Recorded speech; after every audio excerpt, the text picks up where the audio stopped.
Hello and welcome to the Elliott Confidential Podcast. I'm Christopher Elliott, and I'm here with Aren Elliott, The one and only. the one and only. And Happy New Year, Aren! Oh, is it the new year? Yes, it is. It is. It is. We're recording this on a Saturday, and tomorrow is the last day of 2023. So we're going to Wow. look back on the old year and look forward to the new year Wow. in one giant, sweeping, epic podcast. Wow, yep. All right, well, let's just get started with that. Let's just start. Let's Sounds jump like right into it. we're doing a YouTube. Let's video just get here. started. Let's just get started.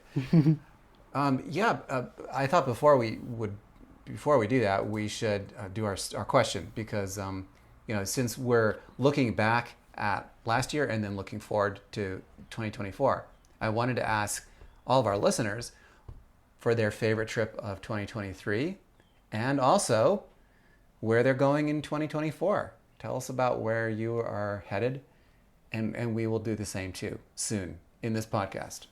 All right.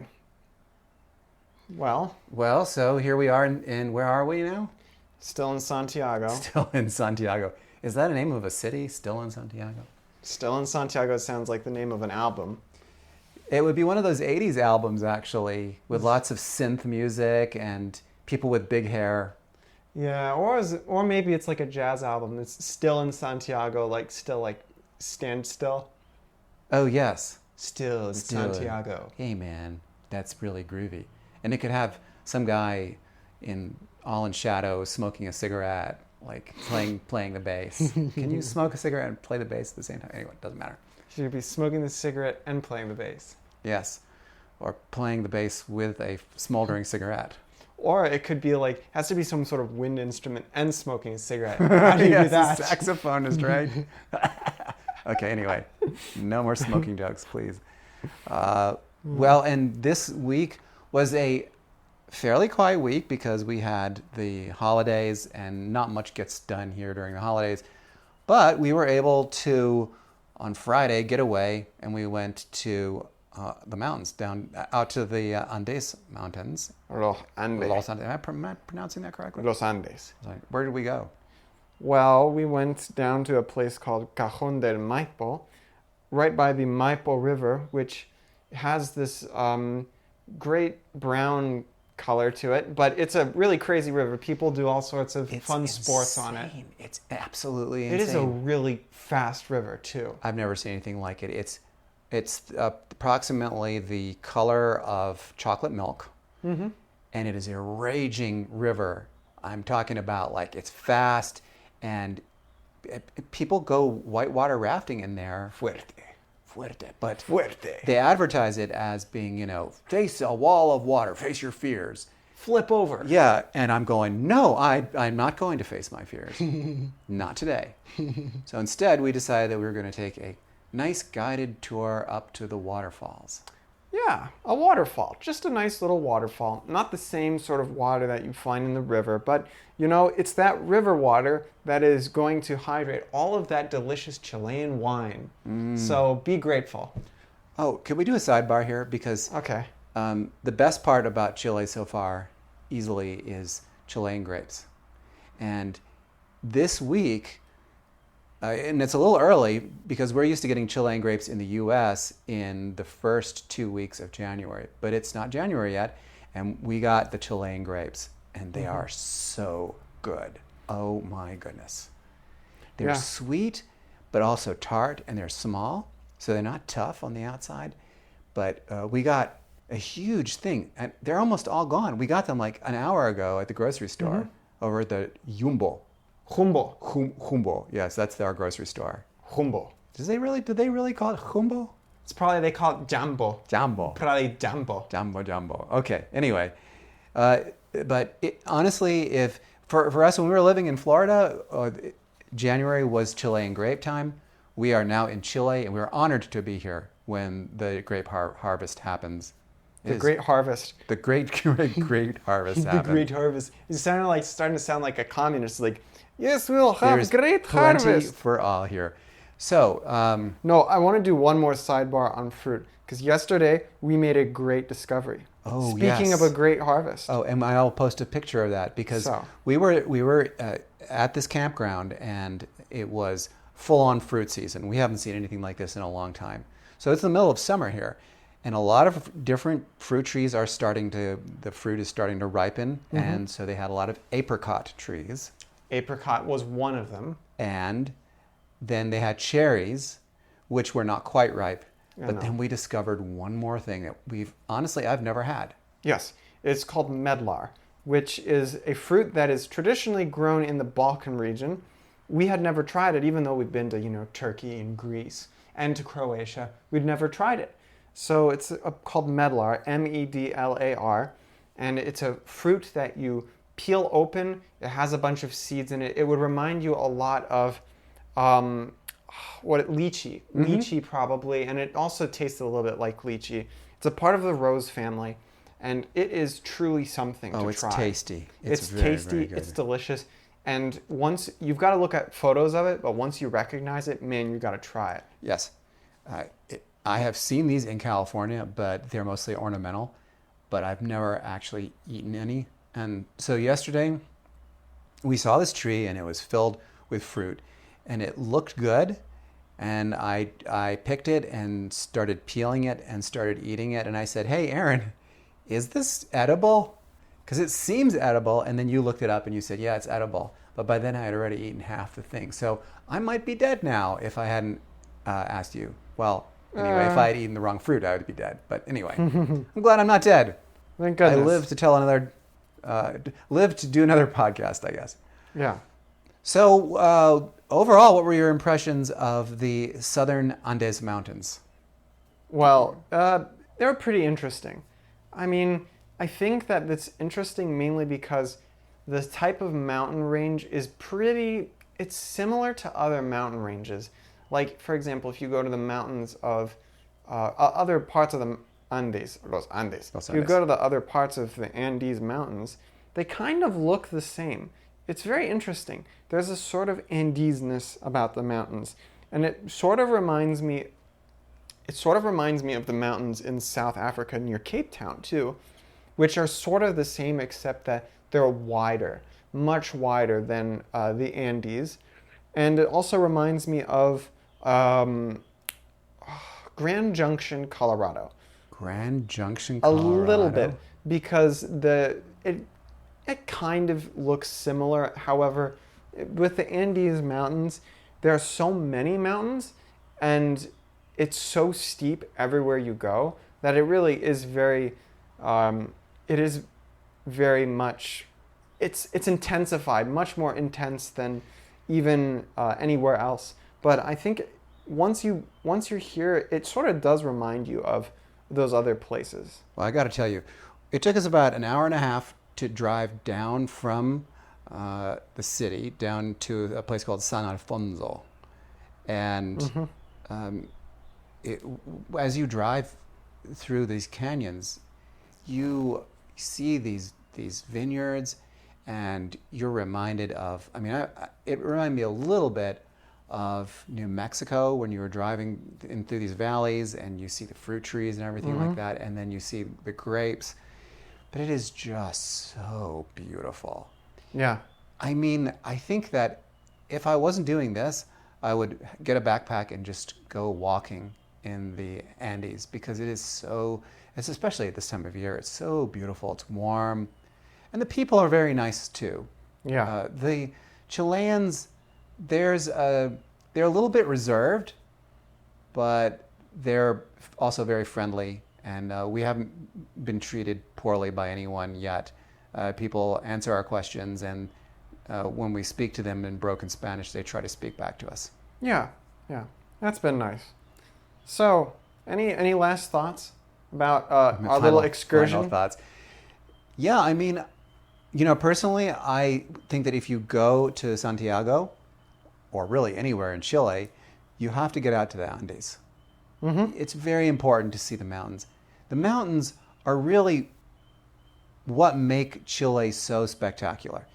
And one thing I wanted to say too is that, and there's an article that I have that I'm posting on the website tomorrow, and it has a nice picture of the Andes Mountains from Santiago, and you can see snow on the mountains, which is something you can see it 365 days of the year. There is snow on the mountains.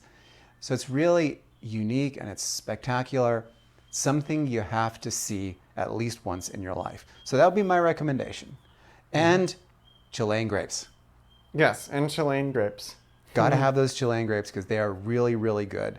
The rest of the Chilean food, it's a personal taste thing, but the Chilean grapes, if you're into empanadas, this is a good place to be too. Well, I can tell you the next time we come back here, we probably got to go skiing. Got to go to Portillo. Oh, yeah, I can't wait. I'm going to have another accident, though, probably. Yeah, you're just going to break all your bones. This time there will be no hospital. They have hospitals here, I hope. Oh, I hope. Yes. So here we are. And it's the end of the year, so let's talk a little bit about the favorite places of 2023 and where we're going in 2024. So let's start with our favorite destinations of 2023.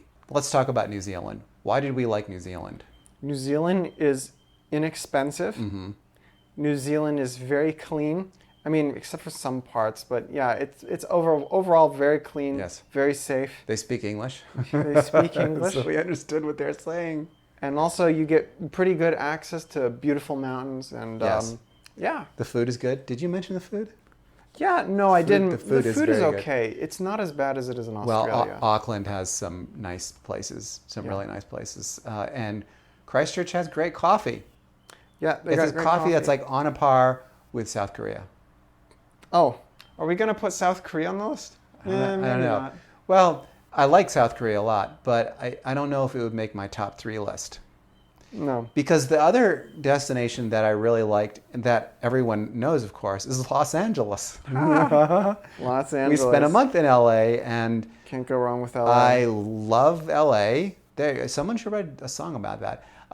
It's we have friends there, of course, and that makes it easier to love. But it has great weather and has great food, and almost everyone there speaks English too, just like New Zealand. No, but in all honesty, the United States, we wouldn't have spent more than 5 years traveling through the United States, just the United States, if we didn't like it so much. We do love traveling in the U.S., and LA is one of our favorite places to go. And we were there at the best time of the year, which is mid-fall, which is when most tourists are gone. It's not really a very touristy time of year. And the weather is good, so it's not too hot. And we got a chance to hang out in Marina del Rey. We went up to Venice. Boy, that place is interesting. And then we went up and saw the boardwalk at Santa Monica.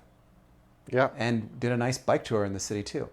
So all those things are very, I'm looking forward to my next visit to Los Angeles, actually. So then the other destination that we really liked, I think, is Japan. Yeah. I think that's going to be safely our third option. Not third place, but the third country that we're not going to really rank them, probably. We're just not going to rank them. We like them. Why did you like Japan? Well, Japan is so interesting and so different. You just have to go. You have to go. You just have to go. Yeah. I don't think that there's really much that I can say from here that can convey to you like what it's even like in Japan.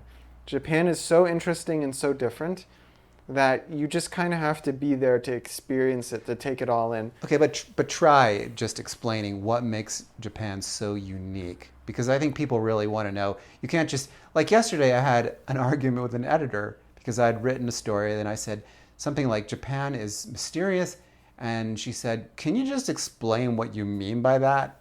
So when you get to Japan, how is it different from a place like the US or Canada?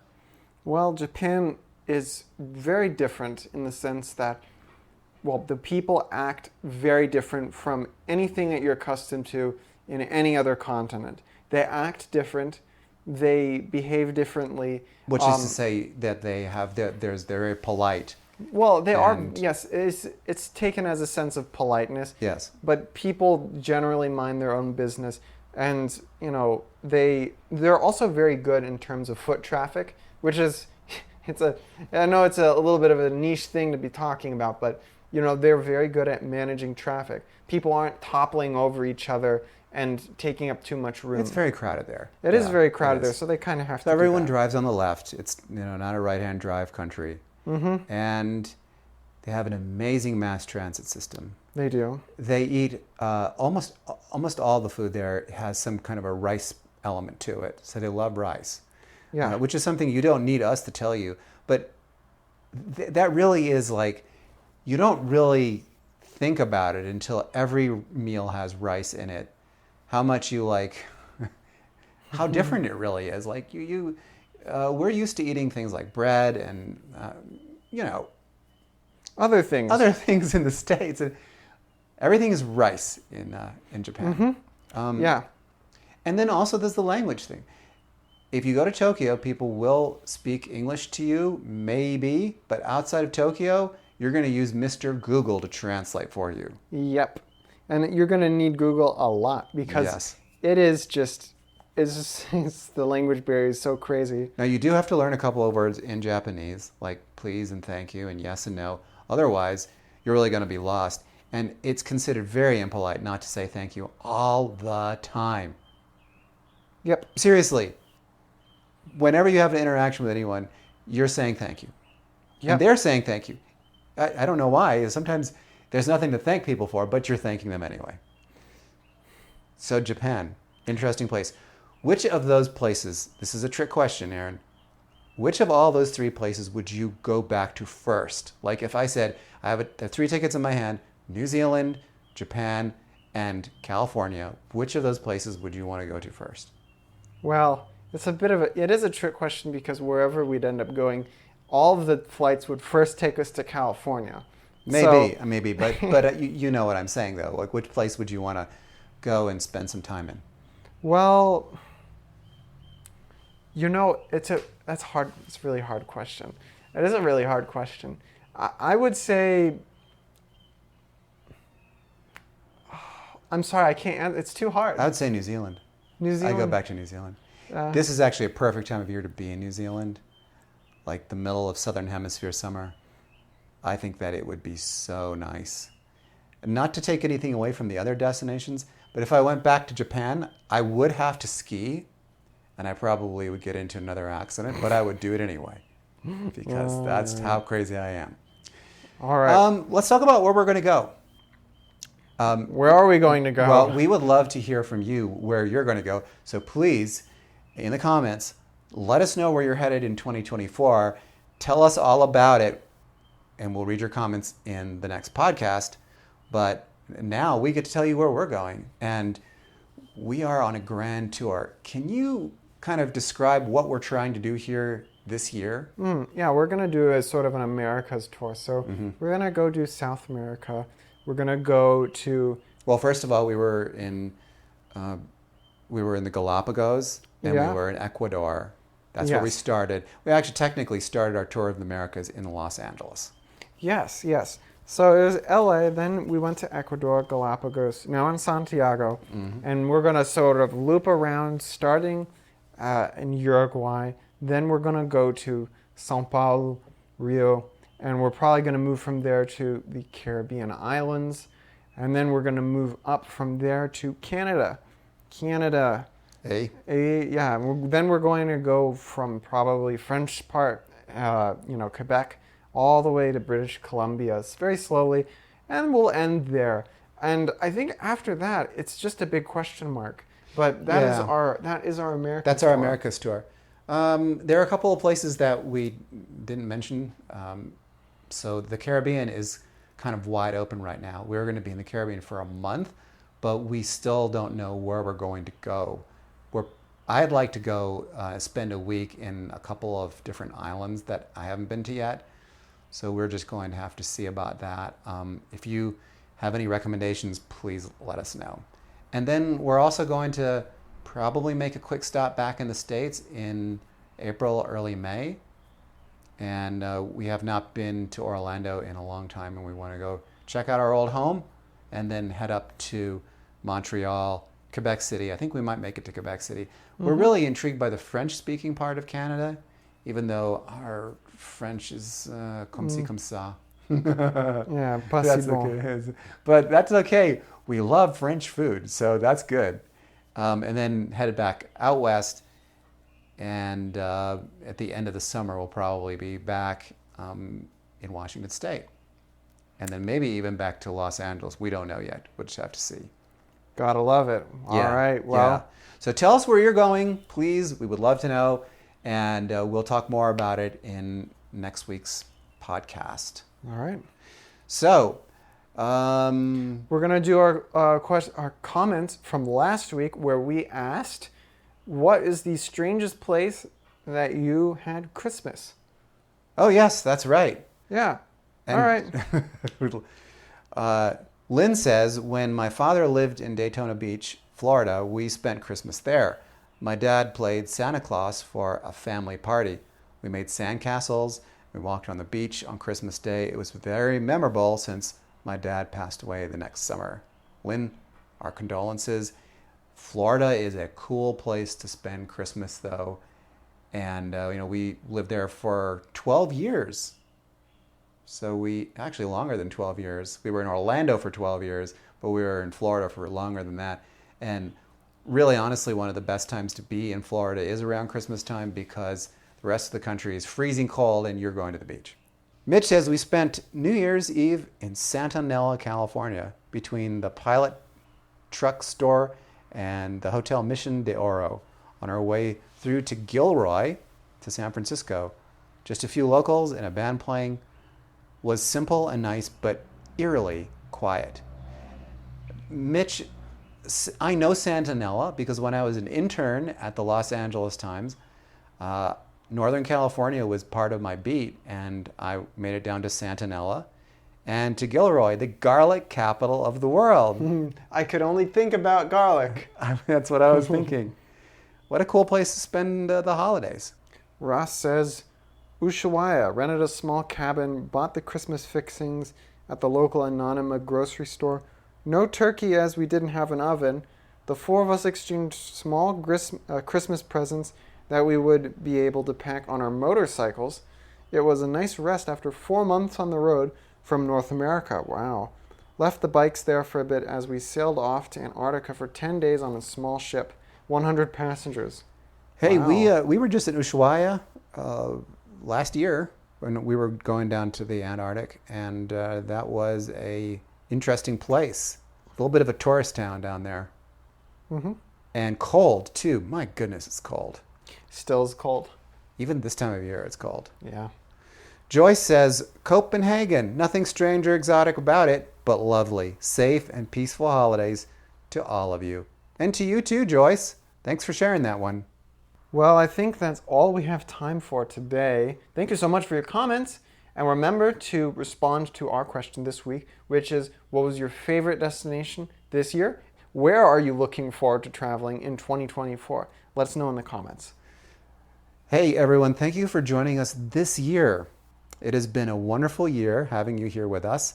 And we're going to be traveling some more in 2024, and I hope you'll join us then. Until then, have a lovely new year, and we'll see you in 2024. Ciao.